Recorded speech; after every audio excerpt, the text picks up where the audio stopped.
அதை சீக்கிரம் வரப்போகிற இயேசு கிறிஸ்து நாமத்தினால உங்களை வாழ்த்துகிறதுல நான் மிகுந்த சந்தோஷப்படுகிறேன். கர்த்தராகிய இயேசு கிறிஸ்து உங்களுக்குள்ள சமாதானத்தையும் சந்தோஷத்தையும் கிருபையும் பெருக பண்ணுவாராக. பாருங்க, இந்த நாளிலும் கர்த்தர் நம்மோடு பேசுகிறதான கர்த்தருடைய வார்த்தை மத்தேயு 24வது அதிகாரம் 21வது வசனம். பாருங்க, ஏனெனில் உலகம் உண்டானது முதல் இதுவரையிலும் சம்பவித்திராததும் இனிமேலும் சம்பவியாததுமான மிகுந்த உபத்திரவம் அப்பொழுது உண்டாகும் என்று சொல்லி உண்டாயிருக்கும் என்று சொல்லி கர்த்தருடைய வார்த்தை சொல்லப்பட்டிருக்கிறது. ஒரு வார்த்தை ஜெபிக்கலாம். பரிசுத்த பிதாவே, இந்த நல்ல நாளுக்காய் நன்றி. எங்களோடு நீர் பேசும் ஆண்டவரே, நம்முடைய வார்த்தை ஜீவன் உள்ளது, வல்லமை உள்ளது என்பதை நாங்கள் அறிந்திருக்கிறோம். வல்லமையான வார்த்தைகளை பேசி எங்கள் ஆவிக்குரிய வாழ்க்கையை உயிர் பெற செய்யும்படிக்காக ஜெபிக்கிறோம். இயேசுவின் நாமத்தில் பிதாவே, ஆமென். அன்புக்குரிய கர்த்தருடைய பிள்ளைகளை, நம்ம கேட்டதான அதிகாரம் மத்தேயு 24வது அதிகாரத்தை குறித்து பார்த்தீங்கன்னா, உபத்திரவத்தை கடைசி காலங்களையும் ஏசப்பாவுடைய வருகையை குறித்ததான தீர்க்க தரிசனமான ஒரு வார்த்தை சொல்லப்பட்டதான ஒரு அதிகாரம் தான் மத்தேயு 24வது அதிகாரம். பாருங்க, உலகமெங்கும் நடைபெற்று கொண்டிருக்கிற ஒவ்வொரு காரியங்களும் இந்த உலகத்துல இன்னைக்கு அநேக காரியங்கள் உலகத்தில் நடந்து கொண்டிருக்கிறது. ஆனால் உலகத்தில் நடக்கிற ஒவ்வொரு காரியங்களையும் கர்த்தராகிய தேவன், வானத்தையும் பூமியையும் படைத்தவர், உண்மை உள்ள தேவன், ஜீவனை உங்களுக்காக எனக்காய் ஜீவனை தந்த ஆண்டவராகிய தேவன், அவர் வரும் காரியங்களை குறித்து கர்த்தருடைய பிள்ளைகளுக்கு அவர் சொல்லிவிட்டு போனார் என்பதில் நீங்கள் அறிந்தால் நிச்சயமாகவே இந்த உலகத்தில் நடக்கிற ஒவ்வொரு சம்பவங்களை பார்க்கும்போது கிறிஸ்துவோடு கூட நான் நெருங்க வேண்டும். ஆண்டவராகிய தேவன் சொன்ன காரியங்கள் எந்த வேதத்திலும் சொல்லப்படாதது பரிசுத்த வேதாகமத்தில் இயேசு கிறிஸ்து அன்றைக்கு கர்த்தருடைய ஊழியக்காரர் மூலமாக எழுதி கொடுத்தார் என்பதை நீங்களும் நான் நினைக்கும் போது மிகப்பெரிய ஒரு ஆச்சரியமா இருக்கும் என்பதில் சந்தேகம் இல்லை. கர்த்தருடைய பிள்ளைகளை பாருங்க, ஆண்டவராகிய இயேசு கிறிஸ்து சொல்லிவிட்டு போன ஒரு காரியம், அவருடைய வருகைக்கு முன்னாடி ஒரு சம்பவம் நடக்கும் என்று சொல்லியிருக்கிறார். என்ன சொல்லியிருக்கிறார்? ஏனெனில் உலகம் உண்டானது முதல் இதுவரையிலும் சம்பவித்திராததும் என்று சொல்லி கர்த்தருடைய வார்த்தை சொல்லுது. அப்படி என்று சொன்னால் இந்த உலகத்துல இதுவரையிலும் இல்லாத அளவுக்கு உபத்திரவம் உண்டாகிற காலம் தான் கடைசி காலம் என்று சொல்லி ஆண்டவருடைய வார்த்தை சொல்லுகிறது. இப்போ கடைசி காலம் உபத்திரவங்கள் பெருகிற ஒரு காலம் என்று சொல்லப்பட்டிருக்கிறது. இப்போ பாருங்க, இன்னைக்கு உலகத்துல நம்ம பார்க்கிறோம், நாளுக்கு நாள் உபத்திரவங்கள் பெருகி கொண்டிருக்கிறது. உங்களுக்கு தெரியும், கடந்த நாட்கள்ல இந்திய தேசத்திலும் இன்னும் பல உலகத்தின் பல நாடுகள் உபத்திரவம் பெருகி கொண்டிருக்கிறது தான் நம்ம கண்களுக்கு முன்னாடி அதை பார்த்து கொண்டு இருக்கிறோம். பாருங்க, கடந்த நாள் தமிழ்நாட்டில் நடந்த ஒரு சம்பவம் உங்களுக்கு அநேகருக்கு தெரியும். ஒருவர் திருடினார் என்று சொல்லி, அவர் இன்னொருவருடைய நகையை திருடினார் என்று சொல்லி அவங்க கம்ப்ளைண்ட் கொடுக்குறாங்க. கடைந்து அதன் பிறகு அவரை பிடிச்சி போலீஸ் ஸ்டேஷனில் வச்சு என்ன செய்கிறாங்க, அவரை அடித்து போலீஸ் ஸ்டேஷனே இல்லைன்னா அதோடைய வளாகத்தில் வைத்து அவரை மிருகத்தனமாக இந்த போலீஸ்காரர்கள் எல்லாம் சேர்ந்து என்ன செய்கிறாங்க, அந்த மனிதனை அந்த வாலிப தம்பியை அடித்து நொறுக்கி, 27 வயதான வாலிபன், அவனை அடித்து என்ன செய்கிறாங்க, கொலை பண்ணுறாங்க. அவங்க கண்களுக்கு முன்னாடி அவன் செத்து போகிறான். ஏன் இப்படி நடக்கிறது? இதெல்லாம் நடக்கும்போது நமக்கு என்ன தோன்றுகிறது? ஏன் இப்படி மனுஷன் மாறி விட்டுருக்கிறான்? ஏன் மனுஷன் இவ்வளவு கொடூரனாய் மாறுகிறான்?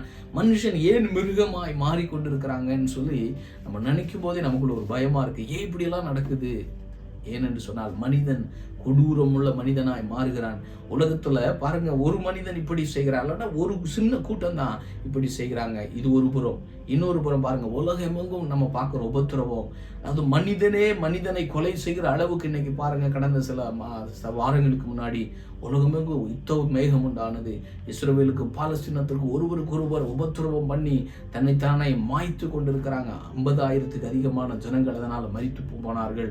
இன்னும் அது மாத்திரமல்ல, உலகமெங்கும் நம்ம பார்த்து கொண்டிருக்கிறோம். பலவிதமான உபத்திரவங்கள் உலகத்திலே பெருகி கொண்டிருக்கிறது. ஏன் உலகத்தில் உபத்திரவம் பெறுகிறது? இந்த உலகத்தை படைத்த ஒருவர் இருக்கிறாரா? அவர் படைத்தவர் ஒருவர் இருக்கிறார் என்று சொன்னால் ஏன் இதெல்லாம் பார்த்து கொண்டு அமைதியா இருக்கிறாரு? அவர் ஏன் தலையிட்டு இந்த பிரச்சனையை சால்வ் பண்ண வேண்டியது தானே என்று சொல்லி ஒருவேளை நீங்க நினைக்கலாம். அவரால் சால்வ் பண்ண முடியும். உபத்திரவத்தை மாற்றுவது அவருக்கு லேசான காரியம். அவரால் எல்லாவற்றையும் மாற்றி இந்த பூமியை இன்னும் உபத்திரவம் இல்லாத உலகமாய் மாற்ற முடியும், உண்மைதான். ஆனால் பாருங்க, ஆண்டவராகிய தேவன் இந்த உலகத்தை படைக்கும் போது ஆண்டவர் உபத்திரவம் இல்லாம தான் படைத்தாரு. இந்த உலகத்தை படைக்கும் போது ஆதாம் ஏவாள் என்கிற முதல் மனிதனை படைத்து, அவரை படைப்பதற்கு முன்னாடி, மனிதனை உருவாக்குவதற்கு முன்னாடி ஆண்டவர் மனிதனுக்கு தேவையான எல்லாவற்றையும் ஆண்டவர் என்ன செய்தாரு, உருவாக்கி ஏதேன் என்கிற அந்த மகிமையான அனுபவத்துக்குள்ளதாய்த்தான் மனிதனை கர்த்தர் உண்டு பண்ணி அவர்களுக்கு உபத்திரவம் இல்லாத ஒரு வாழ்க்கையை கர்த்தர் உருவாக்கி கொடுத்தார். ஆனால் மனிதன் என்ன செய்தான்? ஆண்டவருக்கு கீழ்ப்படியாதது நிமித்தமாய், கர்த்தர் சொன்ன வார்த்தையின்படி அவன் கீழ்ப்படியாதது நிமித்தமாய் தான் கர்த்தர் என்ன செய்தாரு? இவன் ஆண்டவர் கொடுத்த அதிகாரத்தை என்ன செய்யறான்? சாத்தானுக்கு கொடுக்குறான். அதாவது தேவன் சொல்றாரு, அப்பா நீ இப்படிதான் இருக்கணும், இப்படியெல்லாம் செய்தால் நீ என்ன செய்வாய்? இந்த ஏதேனில் இருப்பாய். இப்படி இருந்தால் உனக்கு என்ன செய்ய முடியாது? நீ சந்தோஷமா இருப்பாய். இப்படி இருந்தால் நீ என்ன செய்வாய்? நித்தியமாய் நீ வாழ்வாய். நீ இப்படி இருந்தால் நீ என்ன செய்வாய்? சந்தோஷமாய் சமாதானமாய் இருப்பாய் என்று சொல்லி கர்த்தர் சில காரியங்களை சொல்லிட்டு போறாரு. ஆண்டவர் சொல்றாரு, இந்த ஏதனை நீ காத்து கொள்ளுப்பா.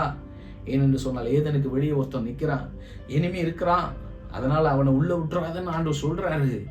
ஆனால் மனிதன் என்ன செய்தான்? கடவுளையே சந்தேகப்பட்டு கடவுளுடைய வார்த்தையை காட்டிலும் இந்த எனிமிய சத்துருவை உள்ள விடக்கூடாதுன்னு சொன்ன சத்துருவை உள்ள விட்டு அவங்க என்ன செய்றாங்க? கர்த்தர் தேவன் என்ன சொன்னாரோ அதற்கு விரோதமாய் காரியங்களை செய்து பாவத்தில் விழ தள்ளினது மாத்திரமல்ல, இவர்கள் விழுந்தது மாத்திரமல்ல, அதன் மூலமாக ஆண்டவர் என்ன செய்கிறாரு?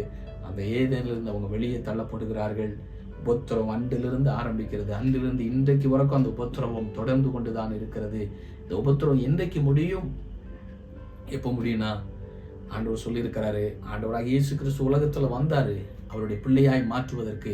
அவருடைய பிள்ளையாய் யாரெல்லாம் மாறுகிறார்களோ அவர்களுக்கு இந்த உலகத்தில் வரும்போது அவங்களுக்கும் உபத்திரம் ஒன்று இல்லைன்னு சொல்லலை. இந்த உலகத்தில் பிறந்த எல்லா மனிதனுக்கும் உபத்திரம் இருக்கிறது.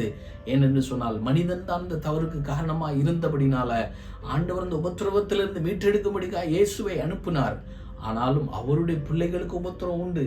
அவருடைய பிள்ளைகளுக்கு இயேசுவின் நிமித்தமாய் வருகிற உபத்திரவம் உண்டு. ஆனால் எல்லாவற்றுக்கும் ஒரு உபத்திரவத்துக்கு எண்டு இருக்கு. எப்போ தெரியுமா? இந்த உலகம் முடிந்து இந்த உலகத்துக்கு தாண்டி ஆண்டவர் சொல்லாரு, ஒரு புதிய வானம் புதிய பூமி உண்டாகும் என்று சொல்லாரு. ஏனென்று சொன்னால் ஆண்டவர் படைத்த ஆதி பூமியில பாவம் என்கிற கரை இந்த பூமியில பட்டதுனால இந்த உலகத்துல சாத்தானுடைய அவனுடைய தாக்கமும் சத்துருவுடைய சகல கிரியைகளும் இந்த பூமியில் இருக்கிறதுனால ஆண்டவர் என்ன பண்ணார் தெரியுமா? ஆண்டவர் சொல்றாரு, ஏனென்று சொன்னால் சத்ருவின் மனிதர்களும் இருக்கிறாங்க. அதாவது தேவனை விசுவாசியாம, தேவனை நம்பாம, தேவன் சொல்லியும் நம்பாமல் இருக்கிறதுனால இந்த உலகத்துல சத்ருவனைக்கு வாழ்ந்து கொண்டுதான் இருக்கிறார். சாத்தானின் பிள்ளைகள் இந்த உலகத்துல இருக்கிறாங்க. அவங்க தேவன் தான் உருவாக்கினாரு.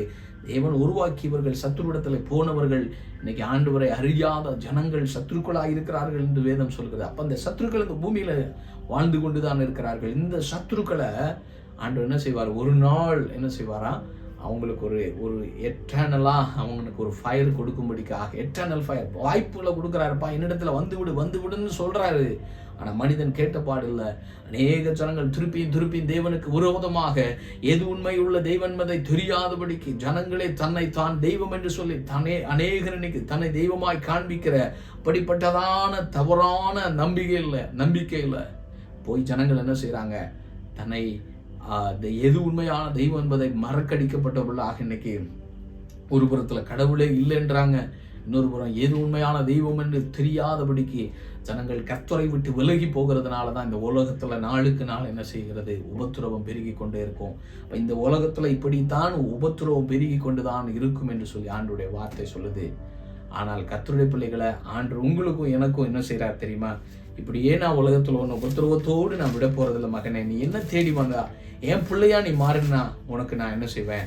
உபத்திரவம் உண்டு உலகத்துல, அந்த உபத்திரவத்துல ஜெயிக்க நான் கிருபை செய்வேன் என்று சொல்லி ஆண்டவர் சொல்லிவிட்டு போயிருக்கிறாருங்க. பாருங்க, யோவான் 16வது அதிகாரத்துல 33வது வசனம் சொல்லுது, என்னிடத்தில் உங்களுக்கு சமாதானம் உண்டாயிருக்கும் பொருட்டு இவைகளை உங்களுக்கு சொன்னேன்.